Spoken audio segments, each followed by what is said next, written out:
안녕하세요. 안녕하세요. 올해 9월이었나요? 아, 예. 네, 저희가 지하철 공동투쟁을 앞두고 인터뷰를 했었었는데요. 그때 이제 상 회장님께서 지하철 무임수송에 대한 정부 지원을 촉구하는 말씀을 해주셨는데 결국 올해에도 관련 법안이 통과되지 못했어요. 이에 대해서 어떻게 평가를 하시나요? 예, 작년 2020년 그리고 21년 저희들이 힘있게 재정 악화에 빠진 지하철을 지키고자 정부가 책임을 져라는 투쟁을 진행을 좀 해왔습니다. 핵심적으로 좀 두 가지인데요. 첫째는 정부가 직접 재정을 투여하라라는 것이었고요. 이 관련해서는 괄목할 만한 성과는 아니지만 작년에 노후전동차 교체 비용을 최초로 정부가 지원하게 됐고요. 올해도 작년에 비해 일정 부분 증액을 가져온 효과도 있고 다른 전기 신호통신 이외의 일반 구조물도 이제 정부가 지원하는 그런 시스템의 성과는 좀 만들어냈습니다. 두 번째로 이런 무임 수송에 대한 정부가 직접 지원하는 입법 투쟁인데요. 아쉽게도 올해 국토의 소위를 통과하지 못하는 아쉬움이 좀 있습니다.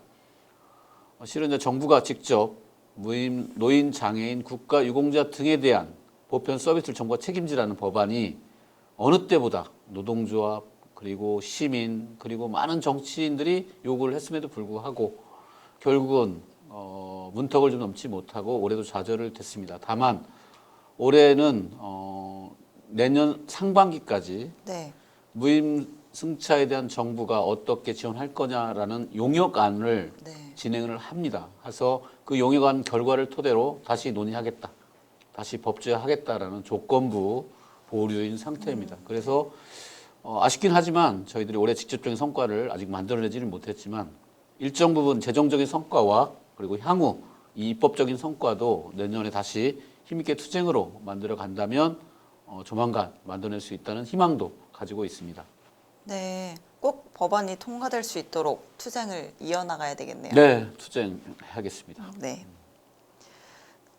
이번 공동투쟁이 2004년 그리고 2016년 공동투쟁에 이어서 세 번째라고 하는데 6개 도시철도 노조가 되게 단결력 있게 모였다는 평가를 받고 있어요. 그 과정에서 힘든 점이나 어떻게 평가를 하시는지 말씀 좀 해주세요. 예, 전국 지하철 노조, 특히 6대 도시의 지하철 노조들이 여러 투쟁의 경험들을 좀 가지고 있습니다. 실은 사회자께서 말씀 안 하셨지만 그전에도 1994년도에 네. 서울과 부산과 당시 철도 노민추, 철도 전기업이 함께한 그런 전지업 투쟁도 있었고요. 그 이후에 2003년, 4년 지하철 공동 투쟁이 좀 있었습니다.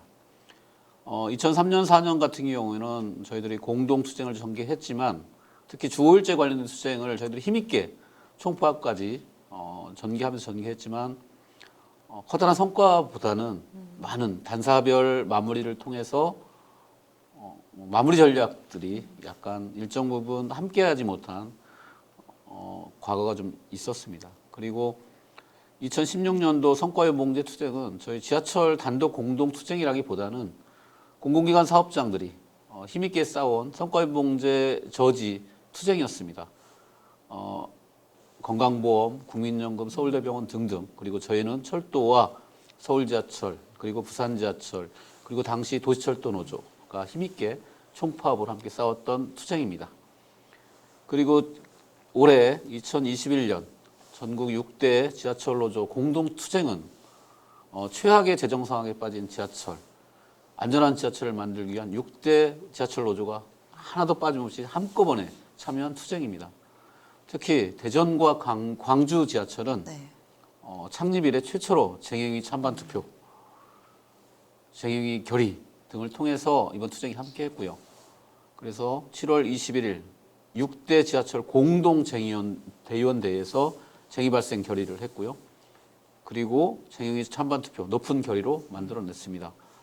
또 정부가 책임지지 않고 움직이지 않으면 9월 14일을 기해 서울교통사노조는 총파업으로 전국 지하철 노조는 서울 상경투쟁으로 우리는 지하철을 지키겠다 이런 배수진을 안고 투쟁을 전개해서 일정 부분 서울 지하철에 대한 구조조정을 처리하고 그리고 재정 문제에 대한 국회 책임, 정부의 약속 등을 받아내는 의미 있는 투쟁을 전개했습니다.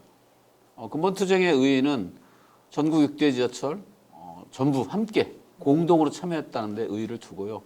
또 하나 이 재정 문제가 지하철 안전과 직결된다는 시민들과 함께 싸워냈다는 그런 의미를 가져가고 있습니다. 그래서 아울러 공동 투쟁과 공동 마무리에서 이후에 성과를 낼 때까지 함께 싸울 수 있다는 자신감을 일정 부분 많이 회복한 그런 투쟁이었다라고 기억될 것 같습니다. 네, 말씀해 주신 대로 전국 6대 이제 도시철도 노동조합들이 단결된 힘을 보여준 투쟁이었는데, 사실 궤도협의회는 우리 이게 6대 지하철 노조 말고 민간 도시철도 노동조합들도 있잖아요. 궤도협의회 이제 전체 차원에서 투쟁을 평가하자면 어떻게 볼 수 있을까요? 코로나 국면에서 철도 지하철은 민중과 서민이 이용하는 가장 핵심적인 공공교통입니다. 이런 어려운 상황이었지만 저희 특히 궤도협의 산하 우리 철도 노조는 SRT와 KTX의 통합을 위한 굉장히 큰 투쟁들을 전개해 왔습니다. 국민청원 20만 성원도 성사를 시켰고요. 그리고 전국 지하철은 아까 말씀드린 대로 재정 악화에 따른 안전한 지하철을 지키기 위한 투쟁을 전개했고요. 그리고 저희들 철도 그리고 6대 도시 지하철 이외에도 경전철 그리고 민간 영역의 철도들이 있습니다. 특히 용인경전철과 김포도시철도를 중심으로 한 도시철도 경전철의 공영화 투쟁을 힘있게 좀 전개해 왔고요. 용인 시민과 함께하는 여러 투쟁들, 김포 시민과 함께하는 여러 투쟁들을 많이 만들어냈습니다. 그래서 저희들 경전철 최초로 곧 공기업이 될 수 있는 그런 희망도 곧 보여줄 것 같습니다.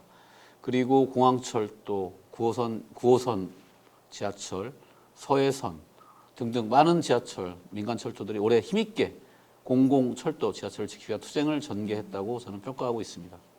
네. 마지막 질문인데요. 이제 올해도 얼마 남지 않았어요. 지금 여기저기 궤도협의회 소속의 노조 여러 집행부가 바뀌고 있는 상황인데요. 부산, 김포 그리고 9호선 1단계 집행부는 이미 이취임식을 마쳤고, 대전이랑 인천 그리고 대구고 이제 곧 이취임식을 할 예정인데, 저희 이제 서울 지하철 노조도 4월이면 임기가 끝나고요. 이렇게 궤도협의회 소속 많은 집행부가 바뀌는 상황에서 2022년에 우리 궤도협의회의 방향에 대해서 한 말씀 해주신다면? 예, 집행부는 바뀌죠. 예, 집행부는 바뀌고 있고요. 그동안 고생한 집행부와 조합원 동지께 수고의 인사를 좀 드리겠습니다. 특히 20년, 21년 이 코로나 속에서 공공철도를 지키기 위한 수많은 노력들이 있었습니다. 철도 노조는 고속철도 통합, 투쟁, 그리고 지하철 노조는 재정 악화에 대비한 안전한 지하철을 만들기 위한 투쟁, 그리고 우리 경전철, 도시철도는 공영화 투쟁, 쉼없이 달려왔습니다. 고생하신 우리 조합원 동지들께 감사드리고요.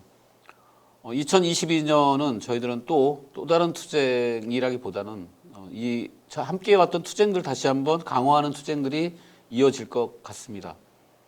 저희 철도 지하철 노동자들은 매년 2월에 대구에 모입니다. 아시죠? 왜 모이시는지? 네. 2월 17일 날 항상 대구에 모입니다. 대구에 모여서 희생자들을 추모하고 그다음에 저희들이 안전을 결의하는 소중한 날들입니다. 저희 철도 지하철 노조의 1년 출정식이라고 할 수 있는 날이죠. 그래서 그날의 결의를 시작으로 또다시 2022년 저희들은 새로운 투쟁을 전개할 것입니다. 변함없이 철도 노조는 공공철도를 위한 그리고 남북철도를 연결해서 대륙철도를 향한 공공철도과 대륙철도의 꿈을 향해 달려갈 것으로 보고요. 그다음에 저희 6대 지하철 노조는 도시의 서민들이 이용하는 안전한 지하철을 만들기 위한 특히 재정 문제를 타개하기 위한 무임 수송에 대한 투쟁들을 아마 힘있게 전개할 것으로 보여지고 있습니다. 그리고 나머지 민간 영역 그리고 경전철들은 안전한 도시철도를 만들기 위한 투쟁 그리고 공영화를 위한 투쟁들을 힘있게 달려갈 것으로 생각됩니다. 전국의 4만 5천 철도 지하철 우리 조합원들이 힘있게 2021년 싸워왔듯이 2022년에도 공공철도, 안전한 철도 그리고 하나 더 욕심이 있다면 녹색 철도를 향한 힘있는 진군이 되었으면 좋겠습니다. 새로운 2022년 힘있게 달려가시죠. 네, 말씀 감사합니다. 예, 감사합니다.